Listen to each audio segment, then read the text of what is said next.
Suzanne Collins seemed to write Sunrise on the Reaping with one message in mind.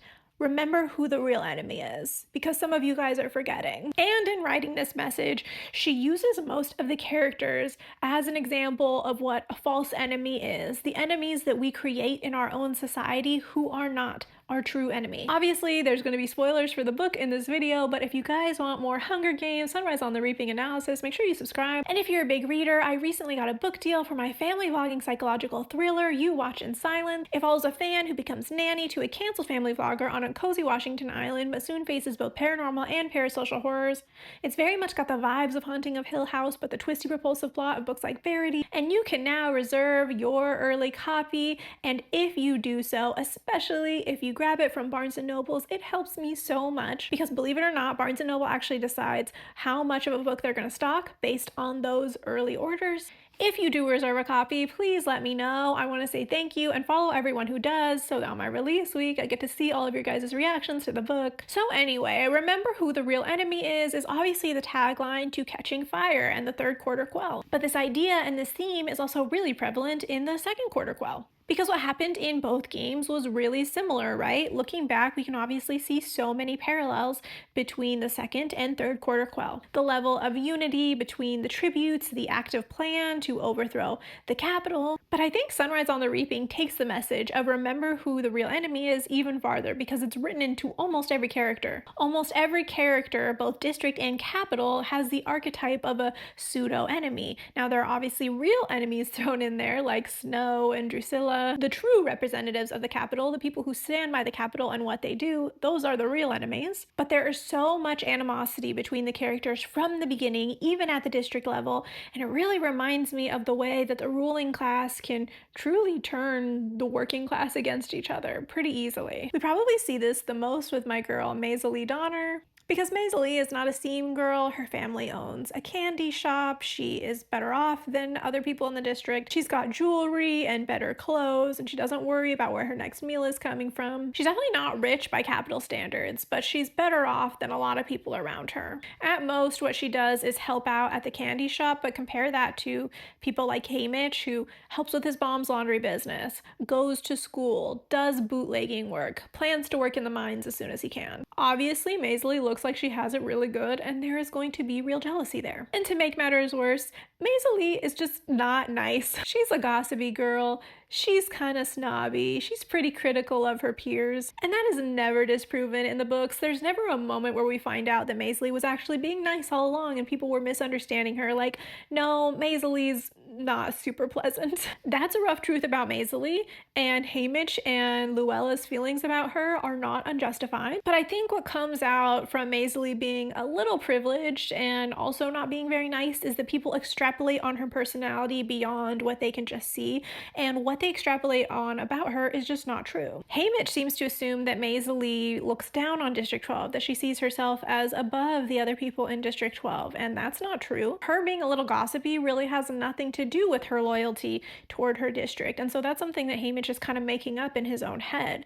But there's so many reasons that a girl like Maysilee might have an attitude, might be a little snobby. Like, first and foremost, she is a District 12 girl. She does go to the Reaping every year. She does have a lot of stress. She is oppressed by the capital. That tends not to bring out the best in us. And I do think people tend to survive feeling dehumanized by dehumanizing other people a little bit. It gives them a sense that, like, okay, at least I'm better than you. I may be really bad off, I may be so much worse off than the capital, but at least I'm better off than you. This doesn't entirely apply to Maysilee, but I do think of this quote that says, if you can convince a mediocre white man that he is better than anyone of color, then you can get him to do anything. You can get him to agree to anything. You can get him to vote against his own interest as long as you tell him he's better than someone else. And it's just that kind of mentality, that like human need we have to be better when we're really not feeling good about ourselves, when we are at our lowest, when we are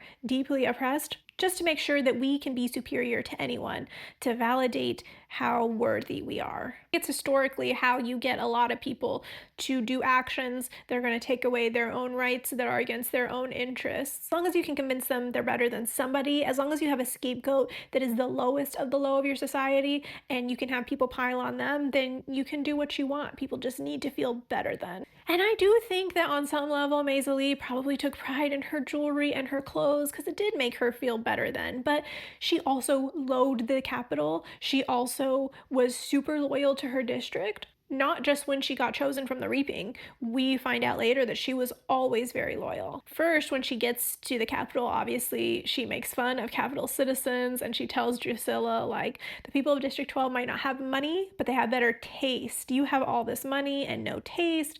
People of District 12 all have better physique than anyone I've seen in the Capitol. Despite having money, despite maybe trying to feel better than other people, she is absolutely not Capitol adjacent and has never seen herself that way. I do think, although she was often rude to the people in the districts, I also think that she didn't understand how rude she was. I think she saw these snobby comments as like witty one-offs, but not things that were like actually hurting people and isolating her, because she seems genuinely surprised that Luella doesn't want to talk to her, that Haymitch doesn't want to partner with her. She would have been willing to partner with them despite having been rude to them at the past. I think she really underestimated how much of her statements cut deep to people that were of lower class than her. I mean, the first thing she does is defend Luella and tells her, you know, don't let them treat you like this. She definitely never like hated Luella or Haymitch, but she also didn't entirely consider their perspective.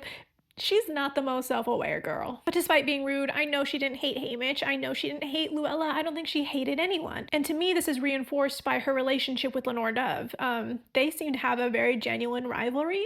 And yet Maysilee knew Lenore Dove's greatest secret, right? She knew that she was writing anti-Capitol propaganda, graffiti all over the district, something that could have got her into serious trouble, and Maysilee did not tell a soul.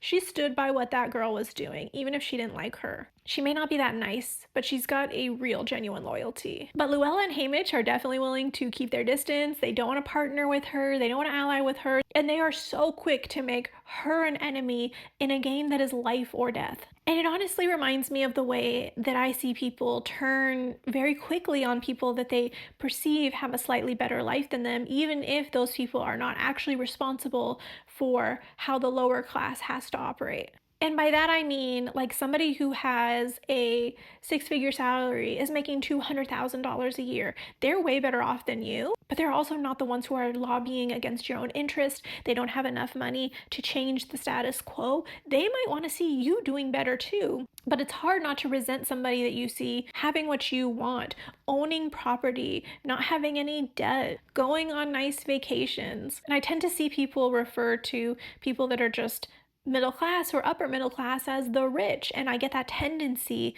but it really dilutes the fact that there are people out there that are lobbying against your interests, do have enough money to make actual change, and the change that they are making is that your life is worse so that theirs, that is already fantastic, can be a little bit better. And your neighbor who's making $200,000 a year, they're a lot closer to being houseless than to being one of those people that is controlling society. They are way closer to you. You guys are way closer aligned. I mean, in the fundamental definition of it, you guys are still both working class. Working class is anyone who has to sell their labor, right? So doctors are really well off, but they're just still selling their labor. They don't own anything. They don't control the means of production. Even someone like the mayor in District 12 had no real power.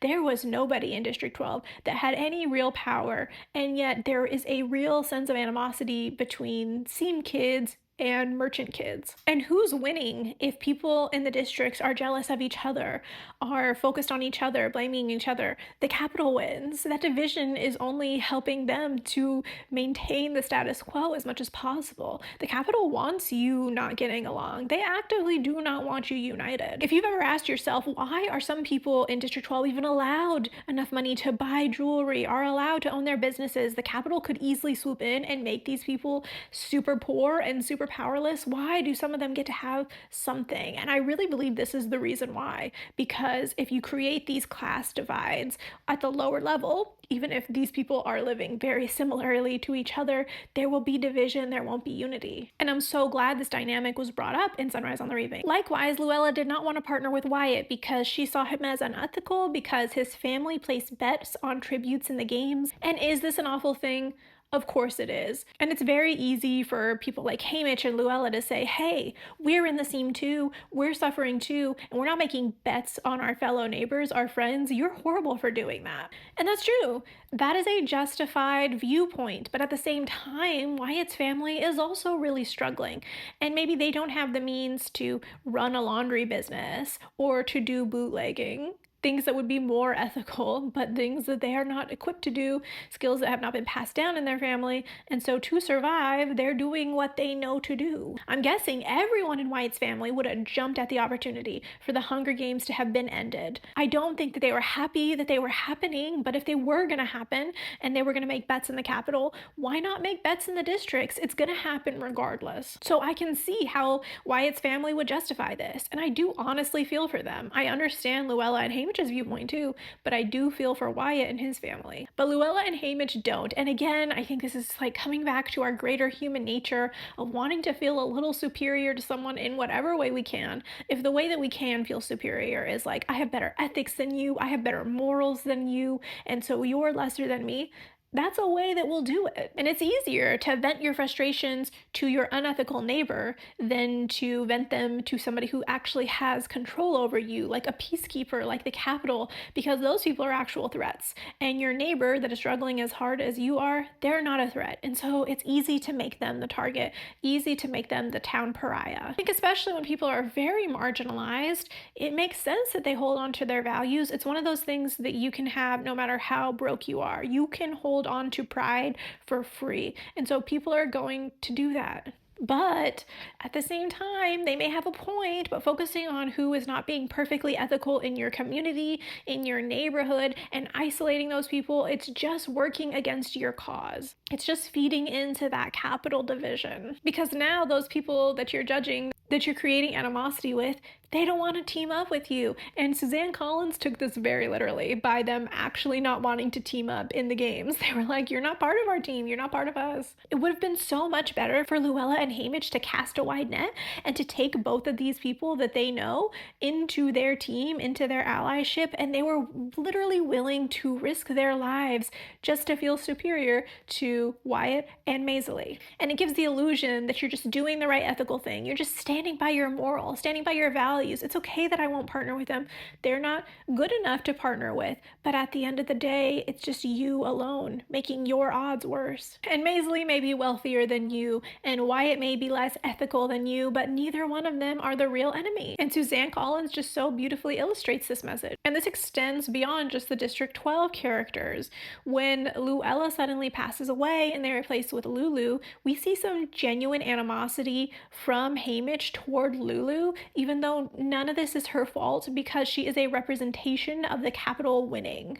Haymitch wanted the Capitol to be responsible for what they did to Luella, and they were able to just pave all the way over it. Haymitch does resent her for it, even though it's entirely not her fault. When he actually unpacks this, obviously he does the right thing. He can see that it's not her fault. He takes Lulu in, but it's hard for him. Even for other people that are victims of the Capitol, when they are such an obvious representation of the Capitol beating you, it's really hard not to resent them. And even going beyond these district kids, Suzanne really did a great job of planting pseudo-enemies of the Capitol characters. Especially with Effie Trinket, because we know Effie really well. We know her intentions. We know that she's not downright evil Capitol citizen. She doesn't want to cause harm. That's not why Effie does what she does. She is just a complete believer in the Capitol. She's been fed propaganda her whole life and she eats it up. It is very hard not to resent her for that. Open your eyes, girl. See what's actually happening. This is not justifiable. It's not okay to send kids to the Hunger Games to avoid war. But you just have to think about about how heavily propagandized even the capital citizens are. The capital citizens that are not at the tippy top, that are not the elite, they are just fed propaganda from birth in a way that will make them feel very isolated if they do not believe it. So if the games are marketed to you as this necessary evil, we gotta avoid war, the worst thing is war. It's bad for the capital, but it's also bad for the districts. And so this is better for the districts than war. And then you see these capital kids come in and you dress them up and they smile in interviews, then it's easy to be like, okay, we all want to avoid war, right? This is better than that. It's a sad trade, but the fabric of life as you know it will fall apart without it. And do you want that? And I love that there are hints that there were actual rebels in Effie's family history, because it just goes to show how deep the propaganda goes. The way that Effie and her sister talk about their aunt, it's just so clear that they hate that there was ever even a rebel in the family, that they will sooner align with the capital than their own family history. And that makes it harder to blame Effie for her viewpoints, because